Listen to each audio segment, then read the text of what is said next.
구약성경 페이지 28쪽 창세기 22장 7절에서부터 12절까지 다 찾으셨죠? 할렐루야. 설 명절 연휴 잘 보내셨죠? 하나님 주신 은혜 또 하나님 주신 복 풍성하게 받으신 줄로 믿습니다. 지난주 예배를 낮 예배만 우리가 드렸습니다. 명절을 앞두고 있었기 때문에 오후 예배 없이 점심 식사하고 후에 우리가 헤어졌는데, 제가 차량 운행을 하고 집으로 가다가 차 안에 계신 분들 모두가 이제 보았던 장면 중에 하나가, 어느 분이 자신이 키우는 개를 길거리에서 이렇게 케어를 하는 것을 우리가 보면서 강아지를 왜 집에서 키우느냐 이런 이야기를 나누었습니다.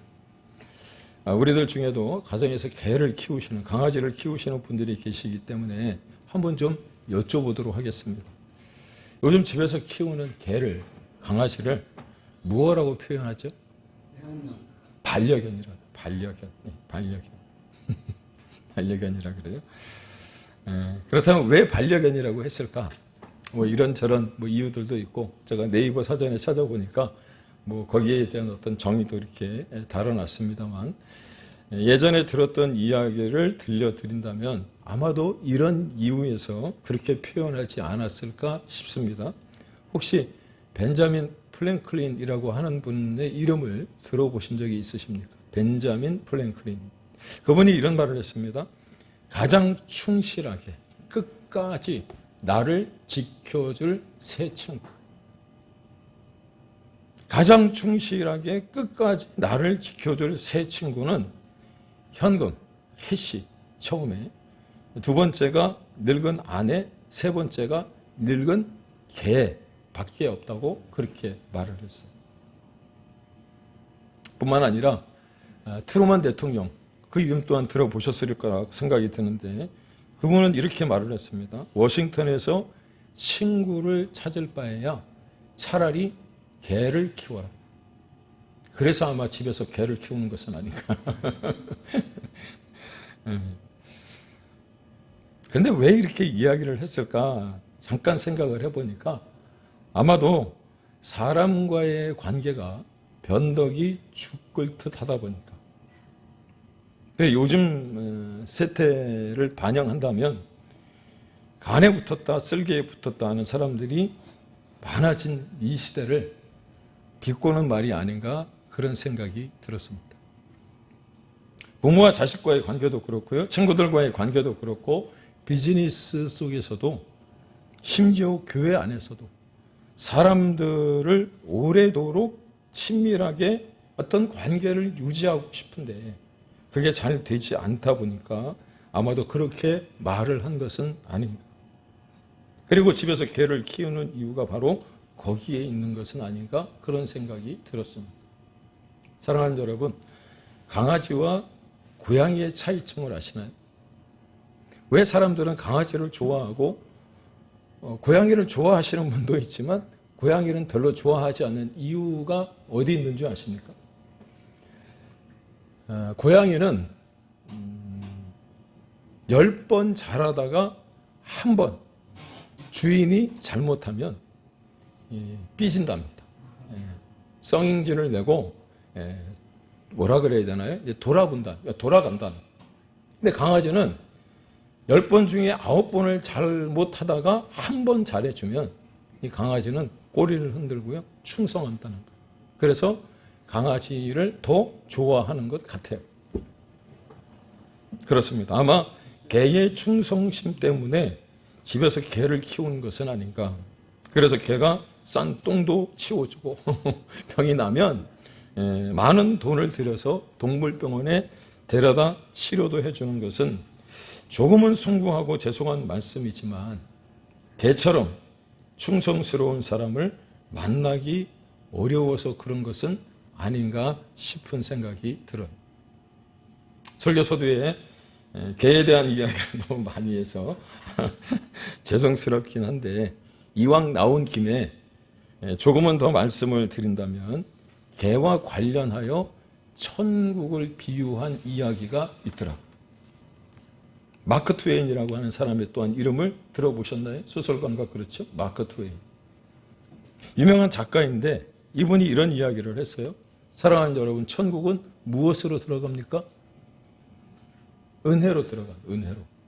그런데 충성심으로 들어간다면 당신은 천국 바깥에 있을 것이고, 충성심으로 들어간다면 당신의 개는 천국 안에 있을 것이다. 이렇게 이야기를 했어요. 그만큼 강아지가 충성스러운 어떤 동물이라고 하는 거죠. 그런데 이 말 또한 세상을 조금은 비꼬는 듯한 뉘앙스를 가지고 있는데, 개를 키우고 계신다면 키우는 개를 보면서 이런 것 정도는 한 번쯤 생각해 볼 이유가 있지 않을까 싶었습니다. 그게 무엇이냐면 충성이라고 하는 단어예요. 사랑하는 여러분, 앞에 보시는 것처럼 충성이라고 하는 영어 단어가 페이스풀이고요, 페이스풀니스라고 되어 있더라고요. 그 영어 단어 자체만 놓고 보면 믿음이라고 하는 요소가 들어가 있고요, 또 영어 단어를 그대로 직역하면 가득 찬 믿음이라고 할 수 있는 거죠. 그러니까 충성이라고 하는 게 무엇이냐면 한 번 믿으면 끝까지 믿는다는 거예요. 무슨 일을 만나도 변치 않고 끝까지 신뢰하며 따라가는 것이 충성이라고 하는 겁니다. 그런데 과연 여러분과 저에게는 하나님을 따르는 신앙이 그와 같다고 말할 수 있을까? 오늘 오후 예배 시간에 우리가 이제 배울 히브리서 이제 그 개관을 할 때 우리가 이제 보게 되겠지만, 초대교회의 핍박과 환난과 고통이 있을 때에 예수님을 믿고 그 불같은 첫사랑, 그 뜨거움이 있었던 이들이 환난을 당하게 되었을 때 배도하고 뒤돌아서는 사람들이 있었던 것을 생각한다면, 입술로는 고백을 하며 신앙 이야기를 하지만 실제로 하나님을 온전히 신뢰하지도 않고 어정쩡하게 살 때가 얼마나 많으냐라고 하는 거예요.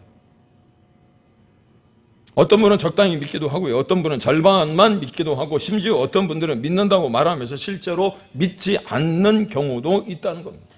그런데 그렇게 해서 하나님의 능력을 체험할 수가 없는 거예요. 한 발은 세상에, 한 발은 하나님에게 그렇게 양다리를 거치고 있으면 하나님이 은혜를 주시려고 해도 은혜를 받지 못한다는 거죠.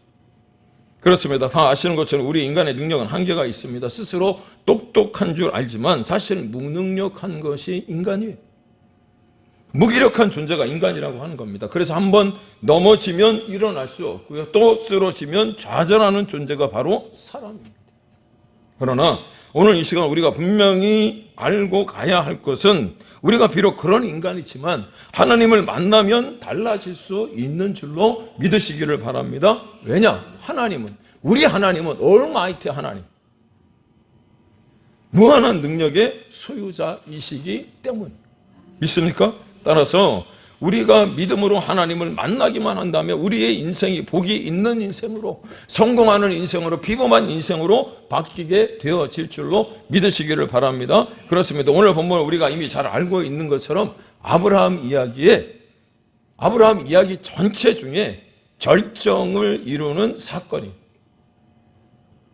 이 사건을 통해서 아브라함은 자신의 믿음을 하나님께 인정받습니다. 사랑하는 여러분, 오늘 우리가 드리는 이 예배를 통해서 하나님께 우리의 믿음이 인정받을 수 있기를 주의 이름으로 축원을 드립니다. 하지만 오늘 본문의 이야기, 우리가 너무나도 잘 알고 있지 않습니까?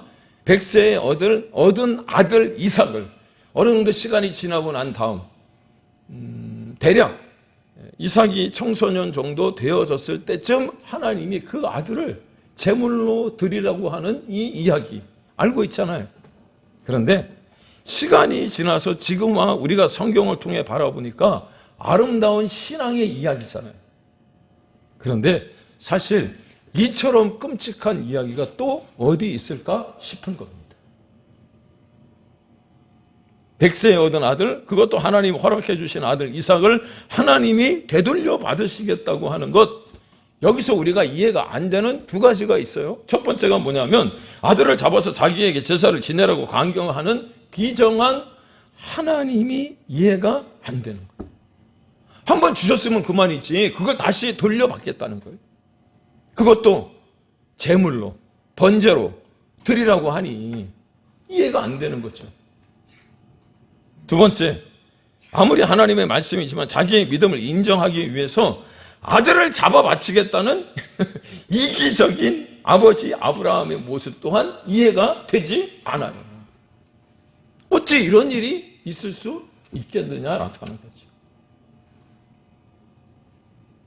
비정한 하나님, 이기적인 아버지. 우리가 시간이 지나서 성경으로 읽으니까 참 아름다운 신앙의 이야기인 것은 사실인데 막상 우리에게 닥친 그 일이라고 한다면 할 수 있을까? 그럼에도 불구하고 이 이야기는 오늘 우리 신앙인들에게 여러 가지 의미와 교훈을 제공해주고 있다는 겁니다. 그 교훈이 무엇이냐면 첫째, 비정한 하나님과 이기적인 아버지의 어떤 사건을 통해서 하나님이 우리에게 가르쳐주고자 하시는 이 창세기 22장 아브라함 이야기 전체 중에서 절정을 이루는 이 사건을 통해서 말씀하고 싶은 게 무엇이냐면 아브라함의 불굴의 믿음과 순종 이해. 두 번째, 하나님을 경외한다는 것이 무엇인지를 가르쳐 주는 거예요. 세 번째, 모든 것을 다 하나님께서 준비하셨다라고 하는 여호와 이레. 준비하시는 하나님, 여호와 이레란 유명한 신앙적 개념이 여기에 들어가 있어요. 정말 중요한 교훈이 아닐 수 없죠. 그런데 제가 말씀을 묵상하며 하나 더 발견한 것이 있다면 그것은 다름이 아니라 하나님이 이루신 종교 개혁이라는 거예요. 종교 개혁. 무슨 말이냐면 하나님은 어찌 친히 약속을 통해 아브라함에게 주신 독자 이삭을 소위 지금의 생각으로 말도 안 되는 인신제사. 번제라고 하는 게 뭐예요? 각을 떠서 하나님 앞에 불로 드리는 제사잖아요. 근데 그 제사에 제물로 드리라고 하셨을까? 그 이유가 있지 않겠습니까? 그런데 그 이유를 성경의 기록만으로도 충분히 찾을 수 있을 것 같아요. 그 이유가 무엇이냐? 아브라함이 살던 당시 모든 종교가, 전에 우리 성경 공부하면서 말씀을 드렸잖아요. 인신제사를 행하고 있었다는 거예요. 그런데 하나님은 레위기 18장 21절에 보시면 당시 관습에 대해 말씀하시며 무엇라고 말씀하시느냐? 하나님은 그런 무자비하고 무식한 세상의 신들과는 분명히 다른 하나님이심을 말씀하시는데 이렇게 이야기를 해요. 너는 결단코 자녀를 몰래에게 주어 불로 통과하게 함으로 내 하나님의 이름을 욕되게 하지 말라. 레위기 18장 21절의 말씀을 보면 하나님은 결코 인신제사를 받으시기를 원하시는 하나님이 아니시고요. 당시의 인신제사를 폐기시킨 거예요. 폐지시킨 거예요. 그러니까 종교개혁을 일으키신 거죠. 너는 결단코 자녀를 몰래에게 주어 불로 통과하게 말아서 내 하나님의 이름을 욕되게 하지 말라. 말씀의 직접적인 배경이 무엇이냐면 어린 아이들을 불로 태워 제물을 바친 가나안 원주민들의 풍습이 있었지만 그러다 보니까 아브라함이 생각할 때 하나님도 그 당시에 다른 신들과 같았나라고 생각을 하고 인간적인 측면에서 자신의 아들을 제물로 드림으로 말미암아 자신이 가지고 있는 신앙을 가장 극명하게 내가 아들을 드릴 수 있을 정도의 믿음을 가지고 있었다라고 하는 어떤 모습을 보여주고 싶었던 건 아닐까요? 하지만 하나님께서는 당시 횡행하던 인간 제사를, 인신 제사를 아브라함의 신앙과 믿음을 통해서 거부하고 폐지하셨다는 것 여러분 깨닫기를 바랍니다. 하나님이 준비하셨다는 게 뭐예요? 여호와 이레 양을 이미 하나님이 준비하신 것이에요.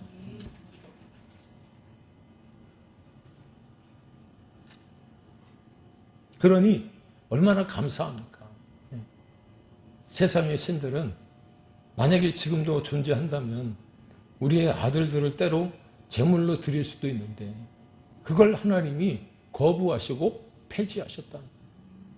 하나님은 오히려 하나님께서 받으실 제물을 스스로 준비하신 겁니다. 인간의 제사를 동물 제사로 바꾼 것이죠. 당시의 보편적인 인간 제사를 폐지하고 동물로 대치한 하나님의 이 조치가 말씀 가운데 보여지니 정말 감사할 수밖에 없더라고 하는 거예요. 그러니 누가 뭐라고 해도 기독교는 인도적이고 인간적인 종교라고 선언하는 거예요. 지난주 우리가 소돔과 고모라의 멸망에 대한 기사를 보면서 하나님의 시선은 누구에게 있다 그랬습니까? 우리에게 있다 그랬잖아요. 우리에게. 인간에게 있었다는 것을 알았지 않습니까? 그러므로 오늘 본문을 이렇게 말씀을 드리고 싶습니다. 하나님의 종교 개혁이었다. 최근에 여러 차례 말씀을 드렸습니다만 세상의 종교와 기독교가 다른 게 있다면 세상의 종교는 인간이 신을 찾아가는 거예요. 하지만 기독교는 하나님께서 친히 우리에게 오셨다는 사실을 믿으시기를 바랍니다. 그래서 성육신, 인카네이션.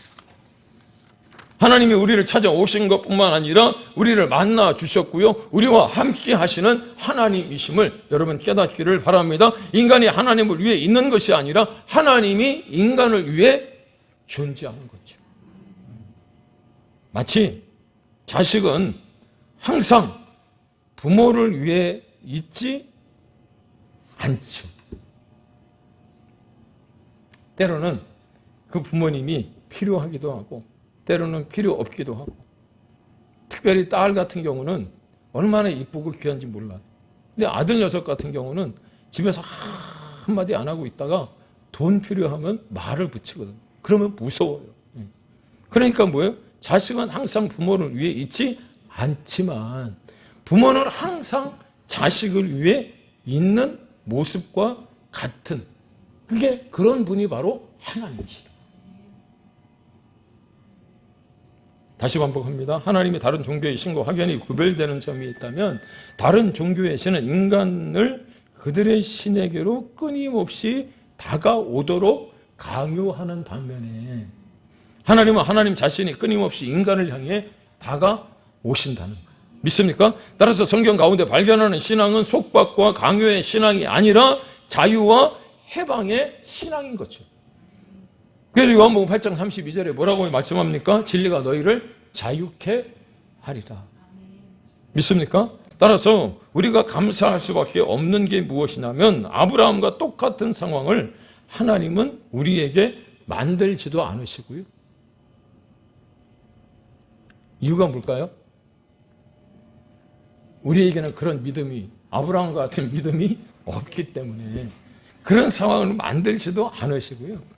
그런 상황이 일어나지도 않게 하시는 줄로 믿습니다. 하지만 세상이 어디 그렇던가요?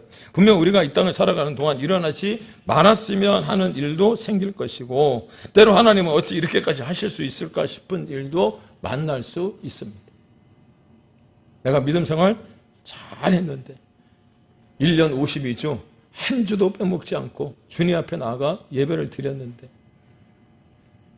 내가 때를 어떤지 못 어떤지 주의 복음을 증거하기까지 했는데 아니 하나님이 나에게 이렇게까지 하실 수 있을까?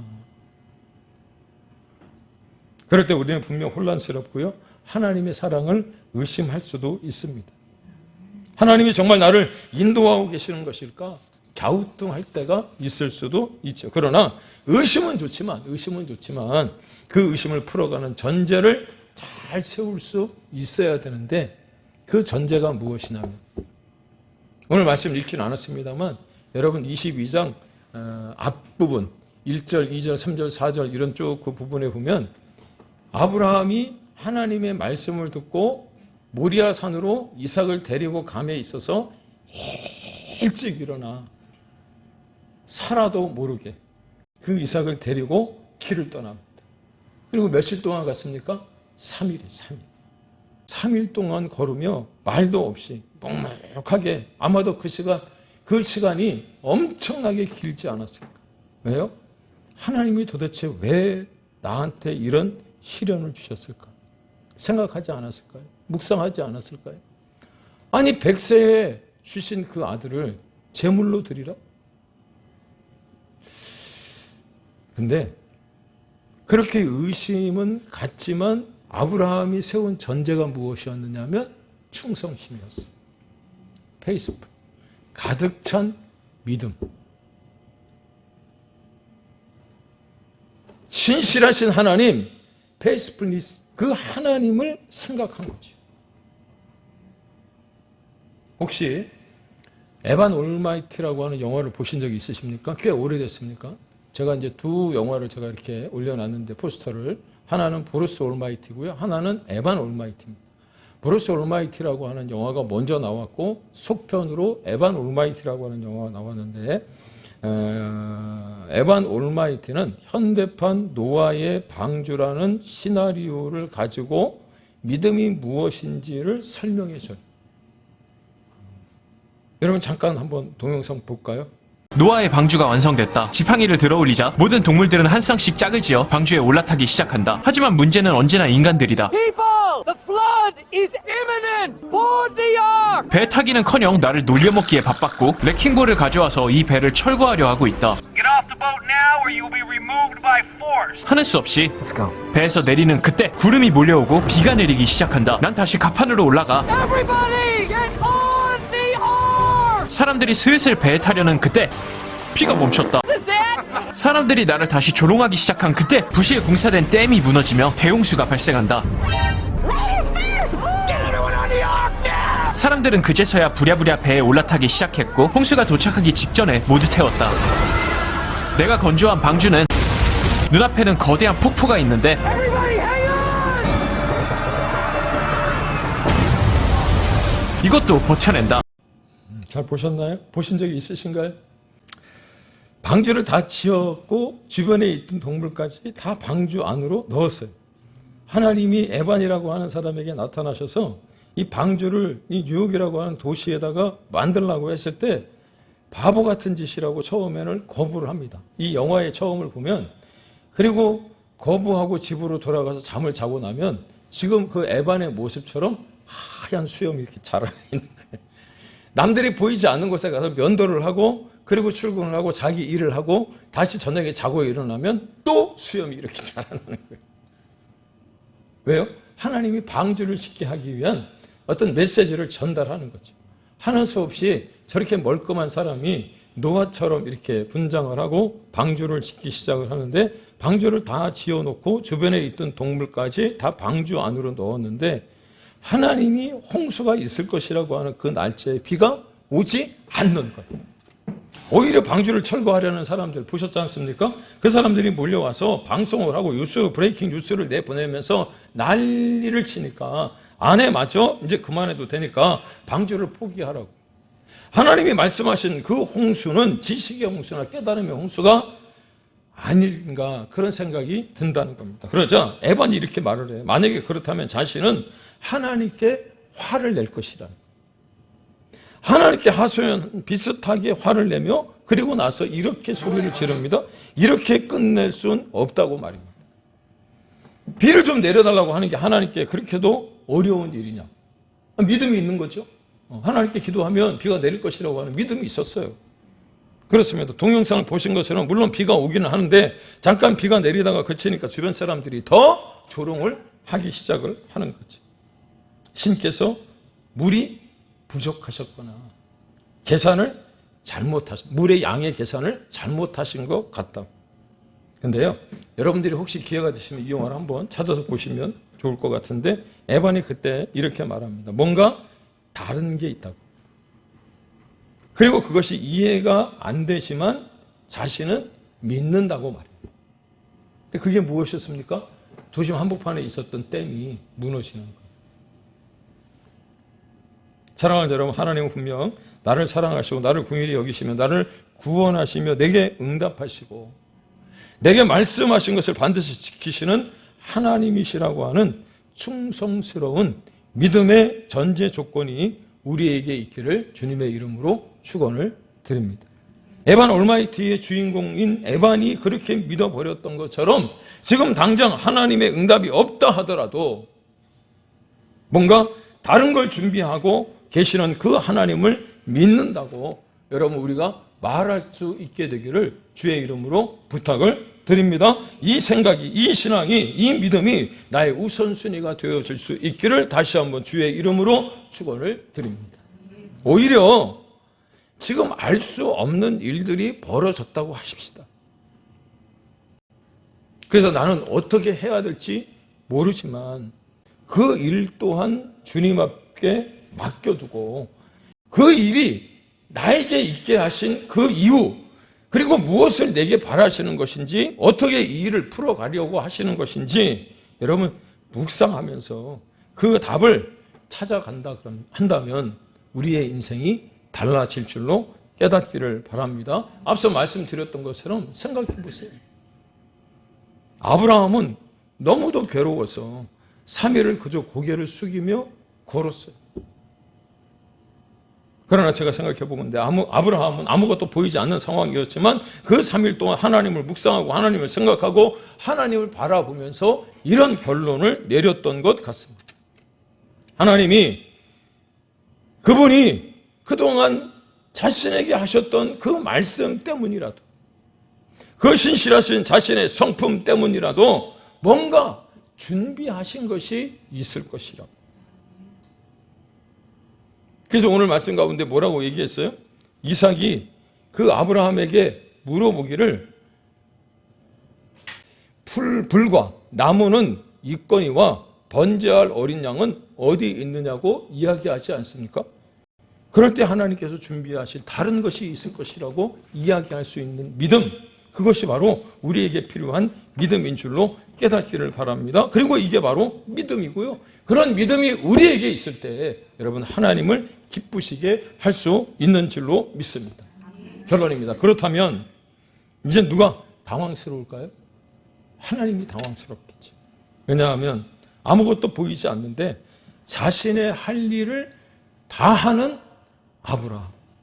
그러니 하나님은 다급히 황급히 친히 아브라함을 말리는 음성을 내십니다. 아브라함아, 아브라함아, 이제야 내가 나를 경외하는 줄 알았노라 말씀하시는 거예요.